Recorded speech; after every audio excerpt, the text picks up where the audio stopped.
ফেনীতে টানা ৩ দিনের গ্যাস সংকটে জনজীবন বিপর্যস্ত। গ্যাসের আশায় ঘন্টার পর ঘন্টা ফিলিং স্টেশনে অপেক্ষা করছেন সিএনজি চালকরা। এতে ব্যাহত হচ্ছে যাত্রী পরিবহন, পাশাপাশি আর্থিক ক্ষতির মুখে পড়েছেন সিএনজি চালকরা। ফেনী থেকেই বিস্তারিত জানাতে যুক্ত হচ্ছেন আমাদের প্রতিনিধি দিদারুল আলম। দিদার, আপনার কাছে জানতে চাচ্ছি যে ফেনীতে ৩ দিন যাবত আমরা গ্যাসের তীব্র সংকটের কথা জানতে পারছি। তো বর্তমানে এই ৩ দিন পার হয়ে যাওয়ার পর আপনার কাছে সর্বশেষ কি কোনো আশার খবর আপনার মাধ্যমে আমরা জানতে পারবো কিনা?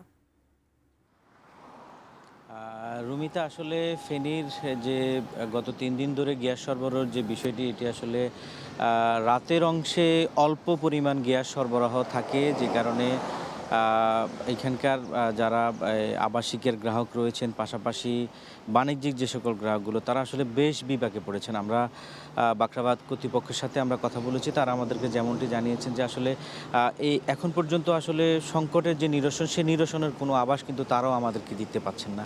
আমরা এই মুহূর্তে রয়েছি ফেনীর মহিপাল অংশে, সেখানে একটি সিএনজি ফিলিং স্টেশনে। আমরা যদি একটু দেখানোর চেষ্টা করি যে আসলে ফেনীর যে 10টি সিএনজি ফিলিং স্টেশন রয়েছে, সবগুলো সিএনজি ফিলিং স্টেশনের চিত্র কিন্তু একই। এবং গতকালকে রাত থেকে এখন পর্যন্ত এখানকার যারা সিএনজির চালক রয়েছেন, তারা কিন্তু আসলে এসে বসে আছেন সিএনজি নেয়ার জন্য, এবং তাদের গাড়িতে গ্যাস নেই। তারা গাড়িগুলোকে পিছন থেকে ঠেলে ঠেলেই কিন্তু আসলে সিএনজি পাম্প অবধি পর্যন্ত তারা এনেছেন, এবং তারা সকাল থেকে কিন্তু গ্যাসের জন্য অপেক্ষা করছেন। যখন গ্যাস আসবে তখন তারা রিফিল করে আবার তারা তাদের গন্তব্যে পৌঁছাবেন। এবং আমরা কিন্তু সকালেও যাদেরকে দেখেছি, তারা কিন্তু এখনও গ্যাসের জন্য অপেক্ষা করছেন। একই চিত্র কিন্তু আসলে বাসাবাড়িতেও তারা সকালে থেকে শুরু করে এখন পর্যন্ত অনেক বাসাবাড়িতে চুলা জ্বলেনি, এবং তারা বাইরে থেকে খাবার এনে কিন্তু তারা বাসায় খাবার গ্রহণ করেছেন। এবং হোটেল মালিক কর্তৃপক্ষগুলোও কিন্তু তাদের